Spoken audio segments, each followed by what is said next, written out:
because your expertise is so relevant, I want also to know the history, how all starts and what is going on with these initiatives. I mean, there are a pretty nice history beyond this project. Can you tell much more about that? Yes, sure, my pleasure. First of all, thank you for having me, and my apologies for not being able to be there. I would have very much liked to be there. Truth is, I've been running a very important experiment with our Formula E team in our simulators in our factory back in Le Mans. And if I would have flown out, I wouldn't have been able to talk with you today. So, to go back a little bit about Nissan's history on brain. The very first communication we have done goes back in 2018.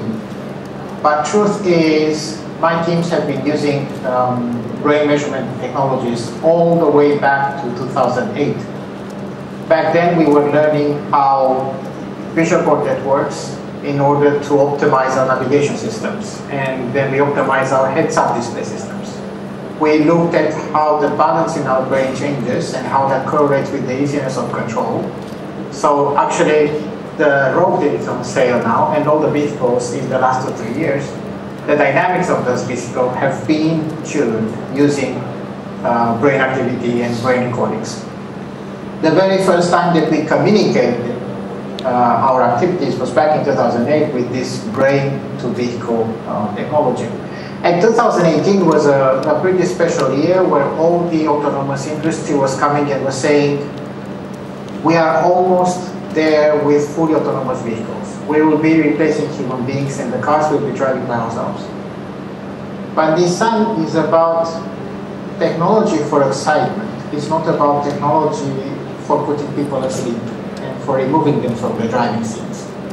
So what we showed with this project is that if you can develop a system that synchronizes very, very well with the human being, you can actually build a very smart autonomous system that can enhance the control that the human being is having on the vehicle per se. Nissan was the first company that developed the real-time decoding technology of brain activity. And this technology could predict even half a second before movements. And that way we found a window of acceptance where, for example, the tires could be moved faster, or braking would be moved faster, or even accelerate further on. So you would have a novice driver enjoying drive up in the mountains, being continuously supported by this AD system. But this was brain to vehicle, and this was about not really enhancing the human being skills, but enhancing the output of their control by using autonomous systems. And based on this technology, we moved on. And in season 7 of our Formula E, we have started what we're calling, and what we're here to talk to you about, the program that we call Brain to Performance. So thank you so much, Dr. Lucian. And of course, these are the pillars for the foundation of what we have today. So let's move to the present and let's talk about what brain to performance really means. Yeah, brain to performance started with the idea of, can we enhance, can we improve the skills of our drivers per se? And we said, what are our best drivers? Our best drivers are the ones into motorsports, and even there, the 2 drivers that we have in our Formula E teams, they are maybe top 30 human beings in terms of skill of driving. And you know, motorsports is always about optimizing to the millisecond, completely using the electricity going from the battery towards the motor and recharging the battery in as optimum as possible methodology that we could. So we were looking at how to optimize the electricity from the batteries, but then looking at the human being actually through our brains, and then even commands from our brain towards our body. This is still electricity. It is ions, it is chemical reactions, but we can still look at it as electricity. So brain to performance started by saying, okay, what if we can optimize also this pass of electricity through our brains, from our brains to our body? And how can we build a research theory that in the end, by understanding our driver brains, our very, very good drivers' brains, and by looking at different skills levels, how can we develop, or can we develop a bespoke training program in order to enhance our driving skills, and also afterwards to bring this into a more intuitive nature for our future EVs that we will be producing. So no doubt it's a bold move and a great initiative trying to match the human side of the story with the scientific one. So and that is so relevant because you are on board for quite a long time. But which are the main objectives of this project that you are leading? So it's very simple. We started back in season 7, and we set a minimum goals for our performance, brain performance research project. First was to be able to explain what are the specifics of brain activity of our very, very good drivers compared with novice drivers. And then what would be, if we find any the differences in anatomy between their brains and the novice brains. The second goal was to come up with a hypothesis, to come up with a clear plan of an optimization training that we will be applying to or we will be asking our Formula E drivers to join this training program into season 9. No doubt that at this time we should have some kind of outcomes for the cultural workshop. I mean for the first phase or the first steps that we are moving forward. So you can also share with us some of them, please. Yes, sure. During season 7, we asked our drivers to join two large experiments that we have done with different partners around the world. The first experiment was an EEG recording, so looking at the electrical activity through our brains. This recording we've done it in University of Essex.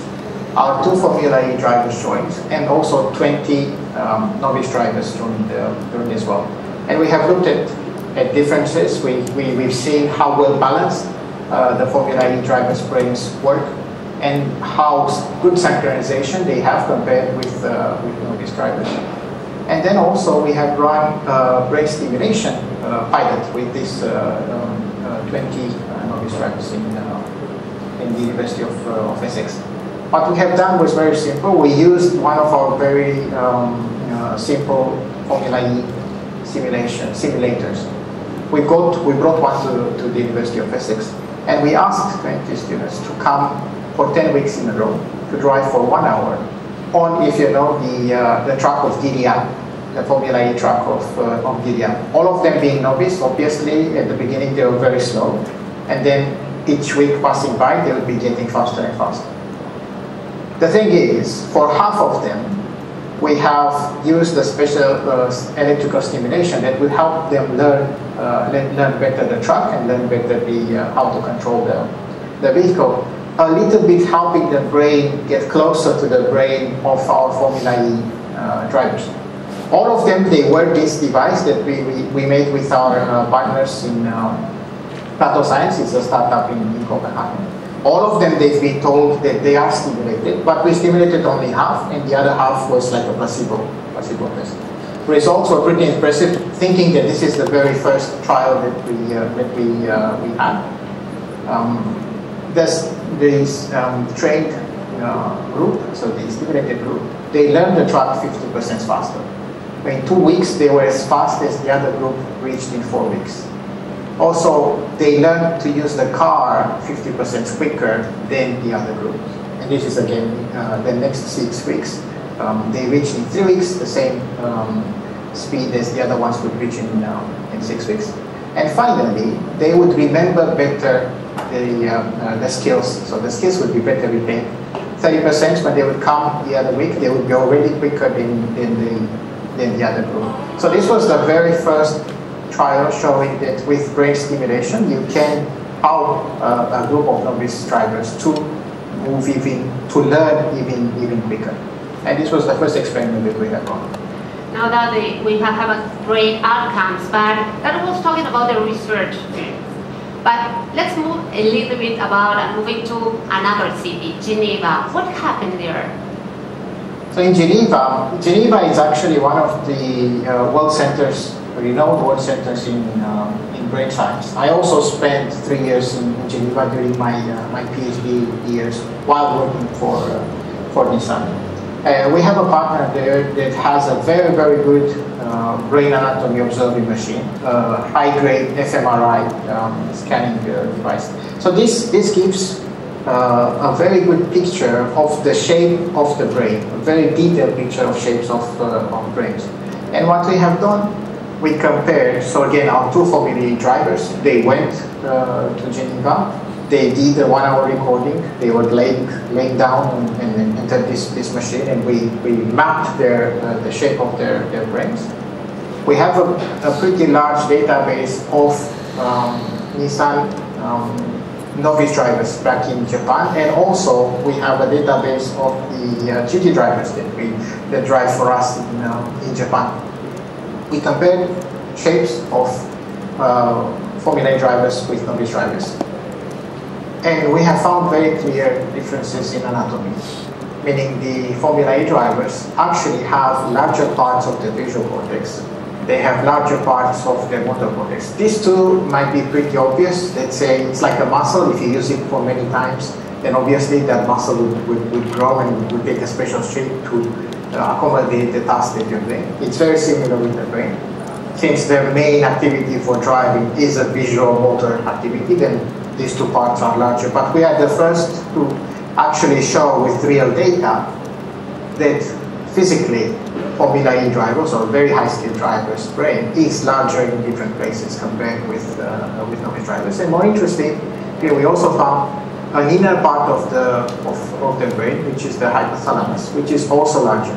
And this is the explanation for this is the fact that they are very well aware of their own inner state, and this is what the hypothalamus says, is the one that controls heart rate, breath, and also the process of going to sleep or waking up. And when somebody tries to survey his own status, this part is the one that fires. So they have a very, very good awareness of their own body status.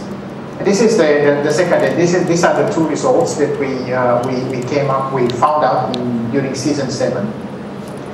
So they are awesome, and we're just talking and going through the first phase. But of course, this initiative has also protocols.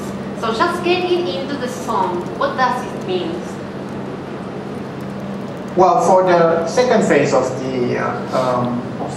the project, which was season 8, we said, okay, we can look at skills, and then we can also try to understand how our drivers can concentrate for longer periods of time, and how can they concentrate quicker. From the recordings in Geneva, we have seen a very good synchronization between different parts of the brain in a specific band. It's called alpha band. And the Formula E drivers have a very, very clear signature of the synchronization compared with novice drivers. Nevertheless, if in them they say, okay, they have days when it's more difficult to concentrate. They are doing, for example, preparation for races. It could be an 8 hours driving in a Formula E simulator in Le Mans, where I was just last week. And they have very good days when they can concentrate very quickly and can stay concentrated for longer. Working together with a startup in Los Angeles, way in Europe, we how can I say, use the device that has been specially set up for our two drivers that can help the brain be in a more synchronized status for longer periods of time. And actually, I can tell you, it's not in our slides because we have not communicated about it. They have used this device before 2 weeks before the race in New York. One of them has used this in New York as well. In Le Mans, just after using this device, both of them said, "This is a good day. This is a day when I can concentrate very quickly, and I feel I can be running for long." And at the end of the day, they also said they had actually a very good, a long period of concentration during that period, during that specific day. So it's first signs. Obviously, this will happen in season 9. We will continue further developing this device as well. But we will be. This is first signs that actually we can help with brain stimulation our drivers to concentrate quicker and to be in a very good concentration state for longer periods of time. So we set the foundation, we have the right pillars on board, we draw those kind of experiences, we go through phases and protocols, but what's next? What can we expect for this program and this great initiative for Nissan in the upcoming months and not even years? Well, like I said, we do have quite a few protocols looking at skills, looking at concentration, and for now we are still focusing onto our Formula E drivers. With the hypothesis that if you can improve a tiny bit the skills of our Formula E drivers, obviously for motorsport this is very important, and we would have more chances to win into all the way through season 9 and generation 3 vehicles.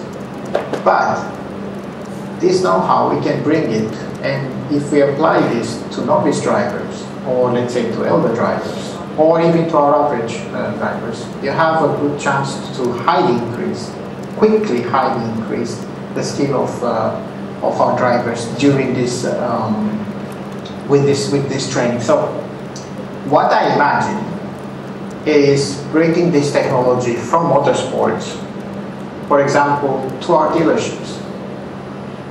What if we can develop a very accelerated training program that even after, let's say, 1 hour of training, you would significantly increase one certain skill set.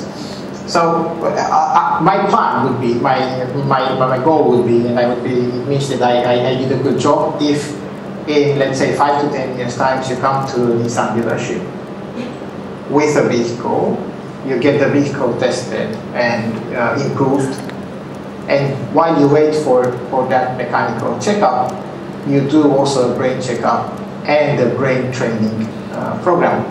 And when you go back, you'll go back with a better vehicle, and you yourself, you go as a better driver. And obviously on the way back, you have a lot more chances to have an electrifying experience in our future EVs. So that's amazing, things that we just can envision in the future and waiting about the great performance project. You started to say that you can't be with us today, so where are you now? Well, I'm still in France. I have just closed the one experiment where we were looking at how to increase our driver skills on higher sleep, so helping them to better control the vehicles. Because it's the end of the season, and this is very important time where we prepare the cars, and then we're also trying to prepare this program for to be ready by the beginning of season 9. So thank you so much, because you gave me the right path to have just a kind of breaking news.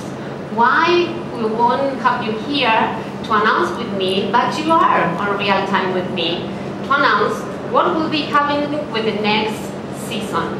And I will switch now a little bit language, porque parte de por qué queremos tener al doctor Lucian Gheorghe con nosotros hablando de Brain to Performance es porque vuelve a Nissan América del Sur todo el equipo de Nissan e-Dance, y en marzo del 2023, adivinen qué ciudad, qué país va a hostear nuevamente una carrera. Brasil. Thank you so much, Dr. Lucian, for being with us today. So we are really seeking to see much more about this project and these initiatives, and of course, maybe also train ourselves in the future. I hope so, and I'm looking forward to see you all in person next year, right? At the race there in Brazil, we might be able to bring actually some Brain to Performance demonstration as well next year. Definitely, you will be more than welcome. Thank you so much once again. Have a really great end of the day in France, and let's move to our event here in Brazil. Y vamos a cambiar nuevamente de lengua, porque con esta